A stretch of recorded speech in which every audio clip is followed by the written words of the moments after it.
सह नौ भुनक्तु सह वीर्यं करवावहै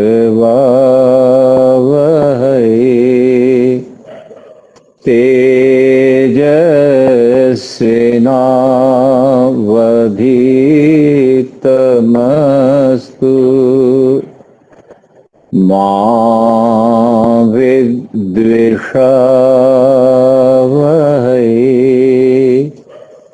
ओम शांति शांति शांति। सभी को शुभाशीर्वाद। सदा सब लोग सुखी रहो। अब हम गीता के 12वें अध्याय के जो भक्ति योग के नाम से संसार में प्रसिद्ध है, उसके 19वें श्लोक का स्वाध्याय करेंगे। एक बार आप सब लोग पाठ तो अच्छी तरह से सुनाया ही है, तो एक बार पाठ करेंगे। तुल्य निंदास्तुतिर्मौने संतुष्टो येन केनचित् अनिकेतः स्थिरमतिर्भक्तिमान् मे प्रियो नरः। तुल्य निंदा स्तुति। निंदा और स्तुति में दोनों में जो एक भाव रखता है वह परमपिता परमात्मा को अत्यंत प्रिय है। तुल्य निंदा यहां स्पष्ट किया, तुल्य निंदा स्तुतौ। निंदा का तात्पर्य क्या है कि किसी भी व्यक्ति में गुण हो, योग्यता हो, और फिर भी उसकी योग्यता से उसको कम कह करके समाज के अंदर कथन करना। निंदा का मतलब है जो वो है उससे कम करके कहना, क्योंकि कहने वाला अप्रामाणिक है। कहने वाला जब अप्रामाणिक होता है तो जो व्यक्ति वस्तु जैसी है वैसी नहीं कहता है, या बढ़ा के बोलेगा या घटा के बोलेगा, और ऐसा घटा के बोलने वाला अधर्मी है। किसी के व्यक्तित्व को खंडित करना अधर्म है। व्यक्ति के चरित्र का खंडन, व्यक्ति की योग्यता का खंडन, व्यक्ति में जो जो गुण सिद्ध हुए हैं उन सिद्ध गुणों का खंडन। इस प्रकार व्यक्ति वस्तु में हो और फिर भी उसको वैसा न करके कम कहना अप्रामाणिक है।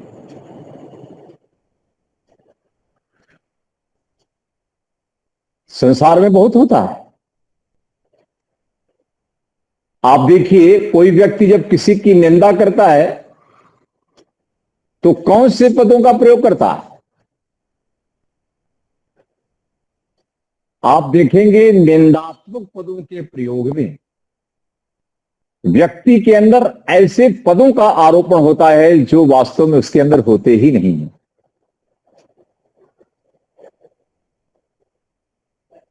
हमारे योगेश्वर में अनेक प्रकार के आरोप लगाए गए।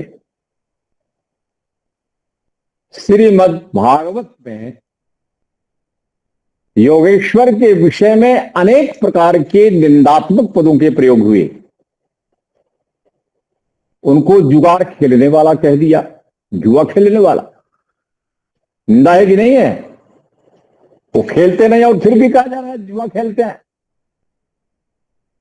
रण छोड़ कहा, जबकि रण कभी छोड़ा ही नहीं है। मैदान छोड़ करके तो कभी भागे नहीं है। वो नीति का एक भाग है।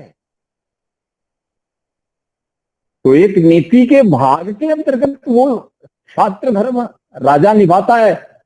आप उसकी उस नीति का उसकी नीति का की निंदा नहीं कर सकते।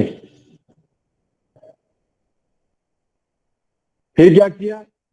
उपजा दासी के साथ व्यभिचार का आरोप लगाया। व्यभिचारी भी बताया, निंदा है कि नहीं? गोपियों का चीर हरण करना। इतने बड़े महान चरित्रवान व्यक्ति के चरित्र पर दाग लगाया। ये भागवत वालों ने दाग लगाया।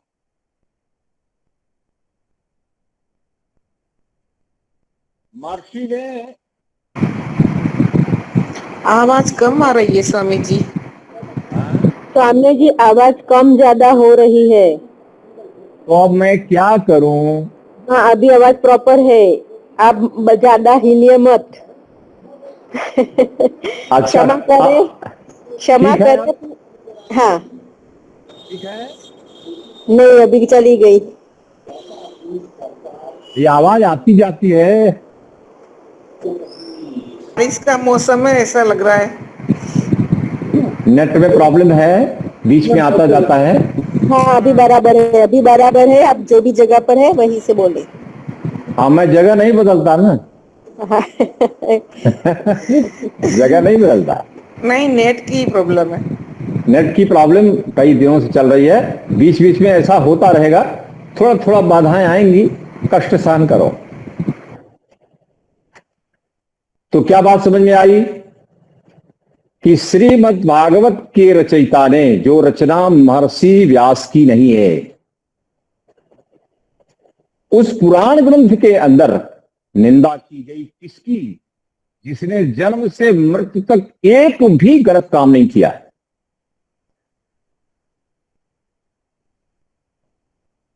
ऐसे महान चरित्रवान, महान व्यक्तित्व के ऊपर कलंक लगाने वाले कौन है?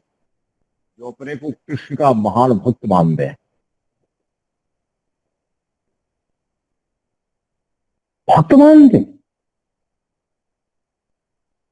माखन चोर, जुआ खेलने वाला, व्यभिचार, गोपियों के चीर हरण करने वाला, रण छोड़कर भागने वाला, ऐसे ऐसे निंदात्मक शब्दों के प्रयोग से अपने महान पुरुष की महिमा गिराई। और आज बड़े गौरव से कहते हैं क्या, हमारे कृष्ण जी जुआ खेलते हैं तो हमको खेलने में क्या जाता है। निंदा की ना हमने, और निंदा का दुष्परिणाम क्या आया कि समाज उस आदर्श को नहीं पकड़ता, निंदात्मक जो पक्ष है उसको पकड़ता है। ये मनुष्य की टेंडेंसी है, ये मनोविज्ञान है। अब सुनाई दे रहा है? जी सुनाई दे रहा है। कभी कभी कम ज्यादा होता है। हाँ, तो कम ज्यादा। ईयरबड्स है ना, वो हाँ। ईयरबड्स ऐसे बिल्कुल सीधे आपकी कान की बूट है ना, उसको मतलब दबा के अच्छे से रख लीजिए, सीधे सीधे डायरेक्शन में। हाँ उलट सुलट नहीं, सीधे, बस बराबर है। अब ज्यादा टच ना करें। हाँ ठीक। तो क्या बात समझ में आ गई कि निंदा की अपने आदर्शों की, और उन आदर्शों की निंदा का परिणाम ये आया कि उनके नेगेटिव पक्ष को समाज ने अपना लिया। जुआ खेलने लगे, कृष्ण के नाम पर जुआ खेलने लगे। बोले कृष्ण के पास 16,108 रानियां थी, तो हम भी 4, 6, 10 रानियां रखे, उसमें क्या समस्या है? वो तो 16,000 वाले थे। कभी उस व्यक्तित्व का विधेयात्मक पक्ष अपने जीवन में नहीं लाए हैं जी। ये निंदा की और निंदा के पक्ष को उठाकर अपने जीवन पर लगाया। क्या हमने महान पुरुष के चरित्रों को अपनाया? ये अपनाया जाता है? तो इस प्रकार ये तो मैंने दृष्टांत दिए, उदाहरण दिए, ऐसे इतिहास में नहीं है। इस आप महाभारत पढ़ो, इस प्रकार के निंदात्मक पदों के प्रयोग महाभारत में नहीं किए गए। ये किसने किया? भागवत के रचयिता ने, पुराण के रचयिताओं ने किया। पंडित भोपदेव। हाँ, क्या नाम था? पंडित भोपदेव। पंडित भोपदेव। भोपदेव। हाँ। पंडित भोपदेव ने श्रीमद् भागवत की रचना की और उस रचना में कृष्ण की भक्ति कम, स्तुति कम, निंदात्मक ज्यादा, और नेगेटिव साइड को स्वीकार कर लिया। ध्यान देंगे, इतिहास में तो नहीं है, प्रमाण तो नहीं है, ऐसी ही प्रमाण है इतिहास, वहां तो ऐसा कुछ नहीं लिखा है। और पुराण ग्रंथों के अंदर चरित्र खंडन किया, उसी पुराण को पढ़ पढ़ करके लोग व्यक्ति के स्वरूप को नहीं समझ पा रहे। आज भी योगेश्वर के चरित्र के आधार पर हम समाज को उत्कृष्टतम शिखर तक ले जा सकते हैं, इतनी योग्यता उस महान पुरुष के अंदर थी। चरित्र चिंतन नहीं है, चित्र दर्शन से कुछ नहीं होने वाला है। चरित्र उठाओ, और कौन सा पक्ष? जो महाभारत है। पुराणों के पक्ष मत पकड़ो। क्यों? क्योंकि पुराण पक्ष के मानने वाले मत पंथ संप्रदाय के लोगों ने अपने महान पुरुषों की आवृत्ति को छोटा किया है। इस देश में कोई बोलने वाला नहीं है। नाच गाना शुरू कर दिया, रासलीला शुरू कर दी। नाच करके गा करके समाज का निर्माण होता है क्या? है जी? मेरा कहने का मतलब यह है कि निंदा का मतलब व्यक्ति के ऊपर गलत प्रकार के उन गुणों का आरोपण करना जो गुण कर्म स्वभाव उसके नहीं है। ये निंदा है, कभी नहीं करना है। निंदा करने वाला अपनी वाणी का दुरुपयोग करने के कारण पापी होता है। वाणी प्रमाण की बात करे, प्रमाण से हटकर अगर वाणी बोली जा रही है तो वाणी से किया गया पाप है, वो अशुभ कर्म है। दिन भर निंदा करे, वाणी से अशुभ कर्म करता है। गुण गाओ ना किसी के, पॉजिटिव साइड पे देखो। हर व्यक्ति में नेगेटिविटी देखना। और अर्जुन को यही तो कहा, निगेटिव हो गया तू। नकारात्मकता आज तुझे अपने धर्म से भ्रष्ट कर रही है। तू धर्म भ्रष्ट हो गया क्योंकि नकारात्मक हो गया। हम लोगों को भी किसी की निंदा नहीं करनी। अगर निंदा आप करते हैं, हम करते हैं, तो जिसकी निंदा की जा रही है उसको तो क्या होगा भगवान जाने, लेकिन निंदा करने वाला तो निश्चित बर्बाद हो जाएगा। उसके अंदर वो चरित्र उतर आएगा। इसलिए गीता के अंतिम भक्ति योग के चरण में निंदा कभी मत करना। अपने स्वार्थ के लिए किसी के महानता का खंडन नहीं करना, चाहे वो परिवार का व्यक्ति हो, समाज का हो, राष्ट्र का हो, विश्व का। निंदा नहीं करना है। और बिल्कुल निंदा का विरोधी स्तुति है। व्यवहारिक जगत में निंदा भी है और स्तुति भी है। अभी सुनने में तकलीफ तो नहीं है? चल रहा है स्वामी जी, चल रहा है। कभी कम है। ज्यादा होती है आवाज। कम ज्यादा होती है लेकिन चल रहा है। प्रोग्राम में अब पता नहीं एक्चुअली क्या सब में आवाज, सब लोग बोलते हैं उसमें भी कम स्लो होती जा रही है, मतलब नेटवर्क इश्यू है, इसलिए नेटवर्क कोई टेंशन ना करें। हाँ नेटवर्क इशू है। साधन नमस्ते स्वामी जी, आप ये हाँ पहली जी। बार ब्लूटूथ यूज कर रहे हैं? ये पहली हाँ। बार ये ब्लूटूथ यूज कर रहे हैं? मेरे ख्याल आप से पहली बार का इसी की वजह से जो है ना आवाज कम और अधिक हो जा रही है। अगर आप इसको बंद करके जैसे आप पहले प्रवचन करते थे अगर वैसे करें तो शायद ये समस्या नहीं आएगी। ये जो आवाज आगे पीछे हो रही है ना, आपकी आवाज बहुत कम हो जाती है, फिर साधारण हो जाती है। है। नहीं तो समाधान तो ये नहीं है। नहीं, आप स्वामी जी, जब आप नजदीक से बोल रहे हैं ना, जब हम नजदीक आते हैं ना तो हाँ। अच्छी आवाज आती है, थोड़ा पीछे जाते हैं ना तो कम हो जाती है। नहीं, वो कारण नहीं है। वो कारण आप पहली बार ब्लूटूथ यूज कर रहे हैं स्वामी जी, इसकी वजह से हो रहा है। कभी होता अच्छा। है ब्लूटूथ की वजह से पावर अगर ज्यादा चार्ज न किया हो तो हो सकता है। आप अगर इसको अभी ब्लूटूथ निकाल करके आप अगर कोई अलग तरीके से जैसे पहले करते थे प्रवचन वैसे करें तो शायद ये समस्या अभी फिलहाल के लिए सॉल्व हो जाएगी। ओके, तो अभी- अभी स्वामी जी ऐसा ही करिए। ऐसा करना है तो ब्लूटूथ डिस्कनेक्ट कर दीजिए, वो स्क्रीन पर ब्लूटूथ से डिस्कनेक्ट कर दीजिए। हाँ। डिस्कनेक्ट कर दीजिए। वो दोनों ईयर प्लग साइड में रख दीजिए आप, वो डिबिया में। हाँ। और हाँ, और स्क्रीन पर से आप थोड़ा स्वाइप करेंगे ना तो ब्लूटूथ डिस्कनेक्ट हो जाए। अब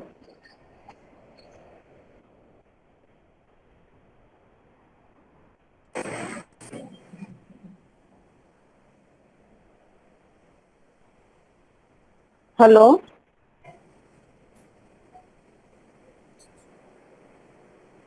हेलो। हाँ बस बराबर है।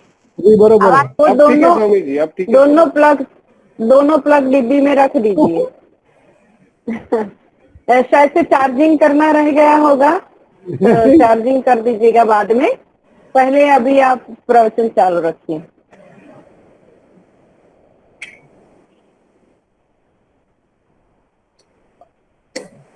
चलिए, कोई बात नहीं। तो अब आवाज साफ आ रही है? हाँ, जी हाँ, जी हाँ, जी हाँ, सही आ रही है। बढ़िया रही है। अब थोड़ी टेक्निक है, 2-4 दिन में सेटल हो जाएगी। उससे आवाज भले थोड़ा इधर उधर हो रही है लेकिन उससे ज्यादा मैंने देखा साफ सुनाई देता है। लेकिन इसमें हम लोग थोड़ा सा नए, मैं तो नया पढ़ रहा हूं ना, इसलिए गड़बड़ है। चलिए आगे बढ़िए। तो निंदा हो गई। निंदा के बाद है स्तुति।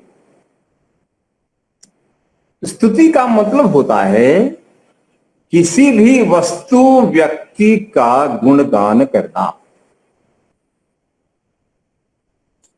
गुण कथन करना, गुणगान करना। स्तुति का तो सीधा अर्थ है। लेकिन गुणगान वही करना जितना गुण वहां हो। अब गुणगान में क्या हो गया, ज्यादा हाइपर कर दिया। मतलब चापलूसी। अब जैसे बोलते हैं ना अपने यहां खुशामद करना, तो जब आप खुशामद करते हैं तो निंदा, तो फिर स्तुति व्यवहारिक स्तुति हो जाती है। आप किसी की प्रशंसा कर ले, नहीं चलेगा। गलत प्रशंसा नहीं करनी। जो व्यक्ति जितना गुण वाला हो उतना ही उसको बोलना है। ज्यादा किए वाणी का दोष हो जाएगा, कम किए तो भी दोष हो जाएगा। तो ऑप्टिमाइज करो, प्रामाणिक करो। प्रामाणिक ये है कि जो जितना गुण धर्म वाला हो उससे कम बोलेंगे तो निंदा हो जाएगी, और उससे ज्यादा बोलेंगे तो स्तुति हो जाएगी। दोनों अपराध हैं। संतुलन नहीं है ना, एक भाव रखना है, संतुलन। निंदा हो, अब जैसे हमारी कोई निंदा कर रहा है तो अपनी खुशामद कर रहा है तो खुश नहीं हो जाने का कि वाह क्या बात है। मंत्री जी तो फूल जाते हैं, संसार में, समाज में बहुत सारे ऐसे लोग होते हैं कि जो उनका बखान करो ना तो एकदम फूल जाते हैं, और थोड़ी सी भी निंदा हो गई तो पिचक जाते हैं। तो बोले फूलना और पिचकना ये तो विकार है, और विकार होने के कारण आपके चित्त का जो भाव है एक भाव नहीं। चित्त का एक भाव न रहना क्या है? तुल्य। तुल्य का मतलब एक भाव। तुल्य का मतलब होता है तुला, संतुलन। चाहे कोई निंदा करे चाहे कोई स्तुति करे, मन के संतुलन में कोई अंतर नहीं आना चाहिए। निंदा कर दे तो भी मस्त रहो और स्तुति कर दे तो भी मस्त रहो, मस्ती मेंटेन होनी चाहिए।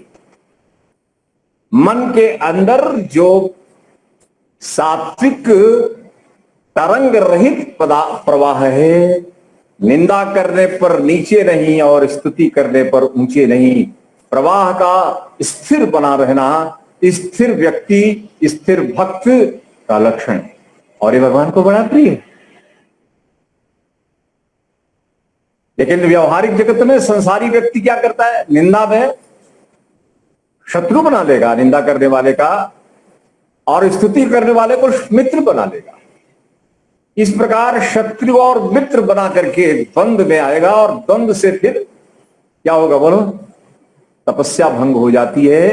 तो मन के तपस्या यही है कि नेगेटिव कोई बोले तो भी मस्त रहो, पॉजिटिव बोले तो भी मस्त रहो, सब ईश्वर का है। पॉजिटिव में आप ईश्वर का मान लो, नेगेटिव में उसके अपने का घर का है, हमको कोई फर्क नहीं पड़ता। कोई अंतर आपके मन की स्थिति पर नहीं आना चाहिए। चित्त की समाहित अवस्था बनी रहनी चाहिए। ये प्रतिकूल परिस्थितियां, इन परिस्थितियों में धर्म का पालन आवश्यक है, और धर्म क्या कहता है? संतुलन। मन की एकाग्रता को मेंटेन करना, संतुलन। दो विपरीत थॉट आ रहे हो, परस्पर टकरा रहे हो, तो टकराए नहीं, इसके लिए क्या है? संतुलन। एक नेगेटिव पॉजिटिव दोनों मिलेंगे तो टक्कर होगी, तो टक्कर चित्त के स्तर पर नहीं आनी चाहिए, इसका ध्यान रखना है। तो निंदा और स्तुति में जो तुल्य है, एक भाव है, वह भक्त ईश्वर को बहुत प्रिय है। यहां पर भगवान श्री कृष्ण अपने मुखारबिंद से ईश्वर के परम भक्त का विस्तरण कर रहे हैं। आप समझो, हमें आपको भी तो करना है। आप किसी मंच पर आप बुलाए गए, बड़ी विशेष उपलब्धि आपको हुई, अब मंच पर आपको बुलाया गया तो आपका क्या हुआ? स्तुति शुरू। आपका विवरण मांगेंगे और उसमें अपनी तरफ से जोड़ जोड़ करके स्तुति प्रारंभ कर देंगे। ये मिथ्या स्तुति है। आपको अंदर से हंसी आएगी, ये तो मेरे अंदर है नहीं, ये क्या बोल रहे हैं ये। और कोई व्यक्ति आपके नकारात्मक बात बोले तब भी आपको ये मस्त रहना है कि मेरे अंदर ये है ही नहीं। स्तुति में ज्यादा बोला वो भी मेरे अंदर नहीं है, और निंदा किया तो भी मेरे अंदर नहीं है, तो मेरे अंदर है ही नहीं, तो क्या फर्क पड़ता है? दोनों स्थितियों में समता बनाना ये परमात्मा के भक्त की निशानी। कभी विचलित नहीं होना है, कभी मत होना। समाज जीवन में ये होने वाला है। अब आगे देखिए क्या होगा। आगे कहा संतुष्ट। संतुष्ट येन केनचित्। येन केनचित्, जो भी आपके पास हो आप उससे संतुष्ट रहिए।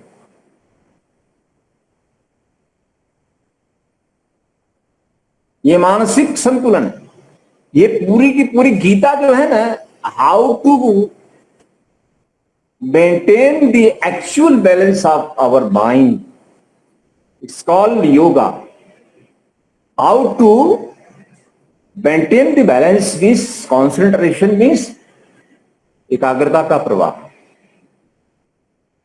मन में एकाग्रता का प्रवाह मेंटेन रहना चाहिए। इसके लिए अपना पूरा जोर लगाना है। ऐसे प्रकरण उपस्थित होंगे जिन प्रकरणों पर आप विचलित हो सकते हैं, वहां बिना विचलित हुए आप समता में रहेंगे। आप बिल्कुल भी चित्त के अंदर विक्षोभ उत्पन्न नहीं होने देंगे। ये भक्त की निशानियां चल रही हैं।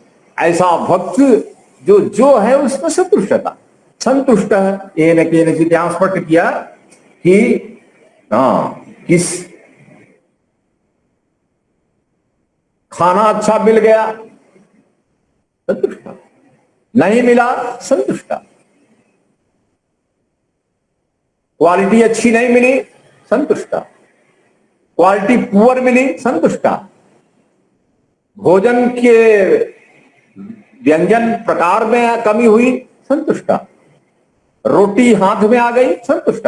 मतलब जो कुछ भी हमारे पास उपलब्ध हो उसमें संतोष का पालन करने वाला हे अर्जुन मुझे बहुत प्रिय है, अर्थात ईश्वर को बहुत प्रिय है। आप जगत में देख लो, जितना है उसका सुख तो ले नहीं पाते, और जो नहीं है उसके लिए रात दिन विषाद योग में रहते हैं। आप उनसे पूछे आप दुखी क्यों हैं? आपके पास तो सब कुछ है। कहां सब कुछ है?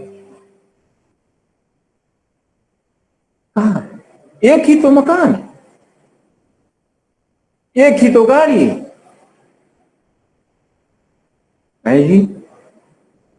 बस असंतोष, लोभ जो है ना, अंदर लोभ बैठा रहता है। और असंतोष का मतलब होता है किसी भी स्थिति में संतुष्ट नहीं रहना, और संतोष का मतलब, ध्यान देना, तुष्ट रहने का मतलब होता है कि उसकी अपने मन पर पूर्ण प्रभुत्व, संतुष्ट है।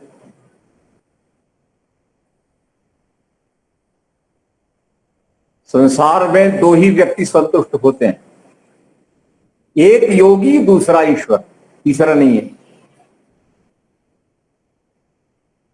योगी हर हाल में संतुष्ट रहता, बेहाल हो गया तो रोने लगा, और अच्छी हाल हो गई तो प्रसन्न हो गया। ये लक्षण योगी के नहीं होते। योगी जिस स्थिति में होता है हर स्थिति में वो संतुलित मन को बनाए रखता है। हे अर्जुन, तेरे चित्त की स्थिति असंतुलित है कि तू जिस स्थिति में है उस स्थिति में तुझे संतोष नहीं है। जो उपलब्ध है उससे संतुष्ट नहीं है, जो सामने परिस्थिति बनी है उससे तू संतुष्ट नहीं है। तो ये कारण है कि तेरी धर्म बुद्धि मूर्ता को प्राप्त हो गई है। तो जब चित्त के अंदर सत्वगुण समाप्त होता है, ध्यान देना, चित्त के अंदर जब सत्वगुण समाप्त होता है तब व्यक्ति अधर्म करता है। सत्व चेतसी धर्म उपजायते, सत्व चित्त में ही धर्म का प्रकटीकरण होता है। अगर चित्त में रजोगुण तमोगुण के संस्कार उभर आए तो व्यक्ति अधर्म पर चला जाएगा। अधर्म का आचरण, असंतुष्टा, हमेशा नाखुश, दुखी रहना है। असंतुष्ट, संतोष का मतलब क्या होता है? पूर्ण पुरुषार्थ करने के उपरांत जो पदार्थ हमको प्राप्त हो जावे उस पदार्थ से सदा संतुष्ट रहना संतोष है। पूर्ण पुरुषार्थ करने के उपरांत जो मिले उसमें संतुष्ट रहो। येन केनचित् संतुष्टः, जो कुछ भी हो उसमें संतुष्ट, हर काल देश में हर परिस्थिति में रहने वाला मुझे बहुत प्रिय है, ईश्वर को प्रिय है।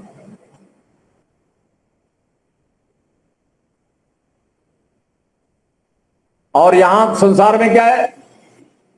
हर हाल में दुखी है। अच्छी हालत है तो भी दुखी है, बुरी में तो बुरी है ही है।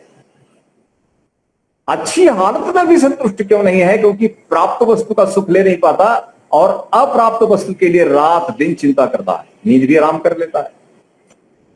तो बोले ऐसा विक्षिप्त चित्त वाला व्यक्ति बोलो समाधि प्राप्त करके मेरे स्वरूप का दर्शन नहीं कर सकता, अर्थात ईश्वर का प्रत्यक्ष नहीं कर सकता। असंतोषी हमने क्या कहा, संतोषी सदा सुखी, असंतोषी सदा दुखी। पूरी धरती का की संपत्ति एक व्यक्ति को सौंप दो, तब भी वो व्यक्ति ये नहीं कहेगा कि मैं संतुष्ट हूं। अब ऐसे असंतुष्ट व्यक्ति को कौन सुख दे सकता है? और ऐसे व्यक्ति का ईश्वर के साथ संग संभव है? असंभव। इसलिए लास्ट में जाकर के संतुष्ट येन केनचित्, जो कुछ भी मिले भगवान का मानकर, प्रसाद मान करके ग्रहण करना है। मन में कभी भी एकाग्रता का एकात्मता का समाहित होने की स्थिति का क्या नहीं होना चाहिए? अभाव नहीं होना चाहिए। ये आपको हमको करना है। और आगे क्या कहा, ध्यान दीजिए, अनिकेता। अनिकेता का, निकेत कहते हैं घर को, और यहां अनिकेता का मतलब क्या हुआ है? बेघर हो गए। अनिकेता का मतलब ये ध्यान रखना है, किसी भी एक घर में जिसका मोह नहीं है।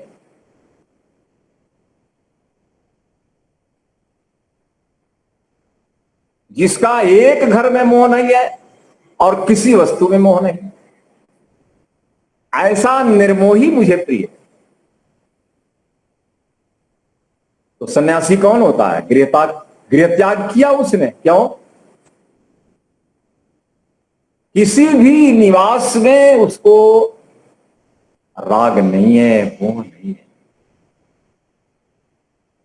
इस निवास में इतनी व्यवस्थाएं हैं, आधुनिकतम अच्छी से अच्छी सुविधाएं हैं, उन सुविधाओं को भोगने की बात आती ही नहीं। बेघर हो गया अर्थात गृहस्थ आश्रम को छोड़ करके सन्यासी हो गया। सन्यासी गृह त्यागी होता है। गृह त्याग का मतलब घर छोड़ दिया, यहां तक नहीं है, घर के प्रति आसक्ति को छोड़ देना, ममत्व को और स्वामित्व को त्याग देना। स्वामित्व का त्याग अनिकेता। प्राय लोग कहते हैं कि घर में रह के नहीं हो सकता। नहीं होगा, बिल्कुल नहीं होगा। मेरा प्रिय भक्त संसार के किसी भी घर को अपना घर नहीं मानता। बोले किसके समान? बोले सर्पवत। जैसे सांप अपने लिए घर नहीं बनाता, वैसे सन्यासी भी अपने लिए घर नहीं बनाता। सांप जो है वो अपने लिए घर कभी नहीं बनाता। अनिकेत उसके जैसा महात्मा होता है, वो अपना उसका अपना कोई घर नहीं होता। सब मिटा दिया, सबके प्रति स्वामित्व को मिटा दिया, तब उसके चित्त में प्रभु की छाप बनी। प्रभु की छाप कब बनेगी? जब सब मिट जाएगा। चित्त के पटल पर सब कुछ चितकबरा जैसा चित्र बना है, चित्र विचित्रा। अब श्वेत रंग के वस्त्र पर चित्र विचित्र छाप बनी हो, ऐसी छाप से क्या परमात्मा दर्शन संभव है? नहीं, संभव ही नहीं। मेरा घर, मेरा मेरा मेरा स्वस्वामी संबंध का त्याग करता है अर्जुन, वो मुझे प्रिय है। इस संसार में तुम्हारा कुछ भी नहीं है। स्व का मतलब है जगत, स्वामी का मतलब है मालिक बनना। संसार के किसी भी पदार्थ के स्वामित्व को स्वीकार करना ये बंधन है और ये ईश्वर को न प्राप्त करने की स्थिति है। सारे संसार को याद रखो, सारे संसार का अधिष्ठाता तो ईश्वर है। और हम सब आप लोग कौन है? भगवान के स्वामित्व में ये संसार चलता है, उसी में से क्या करते हैं? प्रयोगाधिकार। स्वामित्व का अधिकार नहीं है हे अर्जुन। इस संसार में किसी भी मनुष्य को किसी भी पदार्थ पर स्वामित्व का अधिकार नहीं है। किसका अधिकार है? प्रयोगाधिकार। बोलो जरा सा। प्रयोक्ता अधिकार मात्र प्रयोक्ता हैं आप। आप इस संसार के किसी भी पदार्थ के स्वामी बन गए, उसी दिन से परमात्मा की बोलो प्यार खो बैठे। ईश्वर आपको नहीं चाहेंगे। क्यों नहीं चाहेंगे? आप उसको चाह रहे हैं जिसको छोड़ना है, और जिसको प्राप्त करना है उसको छोड़ रहे हैं, जिसको छोड़ना है उसको प्राप्त करने में लगे। ऐसे मूर्ख व्यक्ति को ईश्वर कैसे चाहेंगे?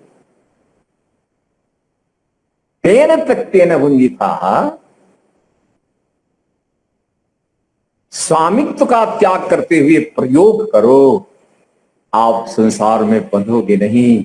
दुख छू नहीं सकता, आप छू नहीं सकते। मां कर रहा मत करो, लोग चिपको मत। कस्य धनम, ये संसार किसका है? कौन है संसार में सदा रहा है और लेकर साथ गया? कुछ नहीं जाना। सब ईश्वर की मालिकी में है, स्वामित्व में है। ईश्वर को स्वामी मानकर, स्वयं को प्रयोक्ता मान करके जो जीता है, हे अर्जुनो मुझे प्यार कर, वो मुझे प्रिय है, वो मुझे प्रिय है। अनिकेतः, अर्थात क्या करो? घर आदि जितने भी पदार्थ हैं जिसका तुम भोग कर रहे हो, उनके प्रति वैराग्य उत्पन्न करो। हे अर्जुन, जिसके अंदर ये वैराग्य उत्पन्न हो गया, वो तो मेरे रंग से रंग जाएगा। वैराग का मतलब रंग छूट जाना।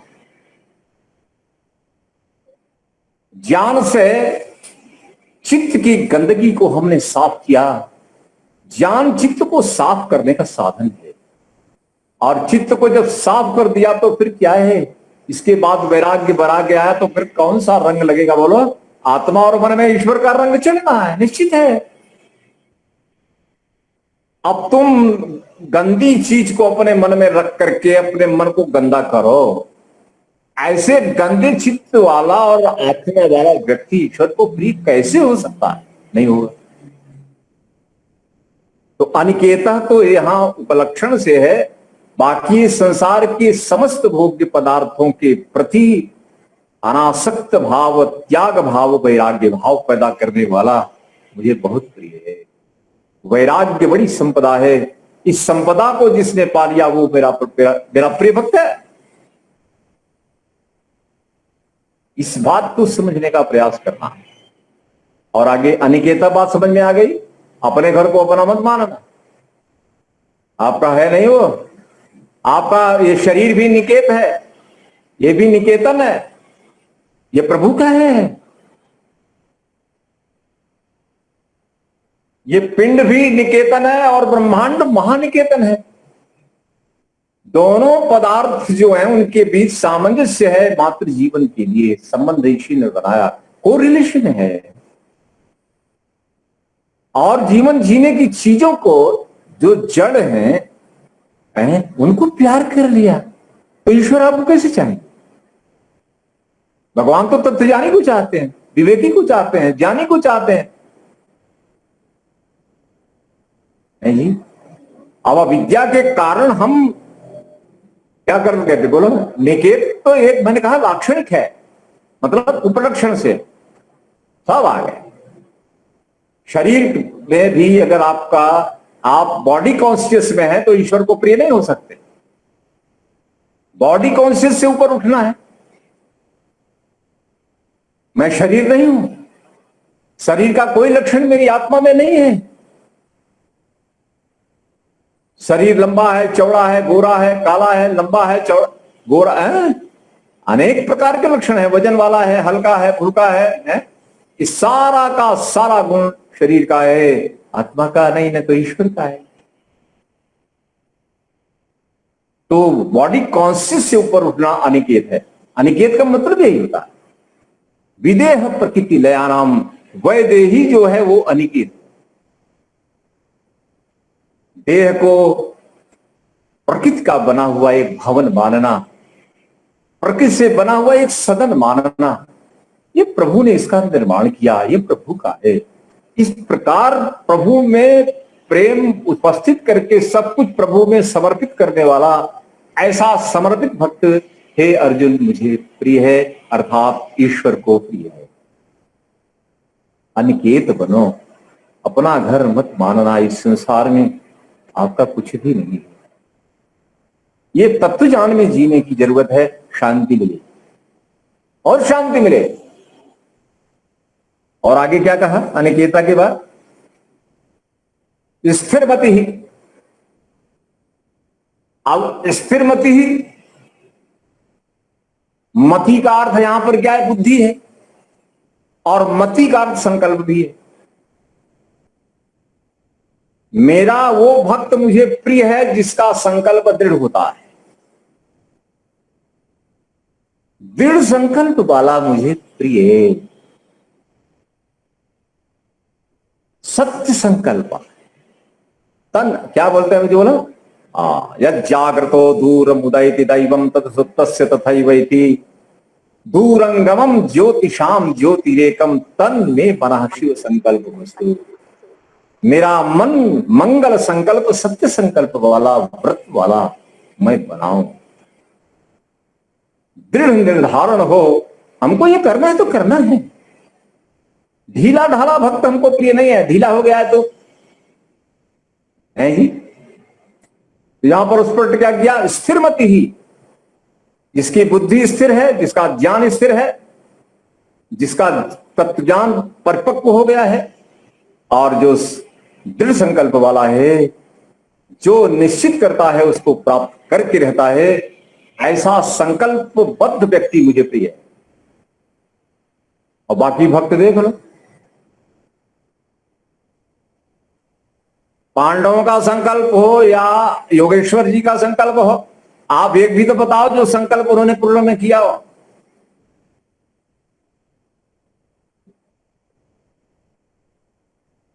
अपने जीवन में लिए गए किसी भी संकल्प को योगेश्वर ने छोड़ा नहीं, और उस संकल्प को सिद्ध करके, विजय प्राप्त करके दिखाया कि देखो सिद्धियां ये होती हैं। जिसके अंदर व्रत नहीं है, संकल्प नहीं है, दृढ़ता नहीं है, ढीला ढाला एकदम लचीला चलता है क्या? सुबह से लेकर शाम तक बिना किसी मिशन के हम जी रहे हैं।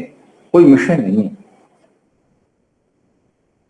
डायरेक्शन नहीं है, मिशन नहीं है, लक्ष्य विस्मरण हो जाता है।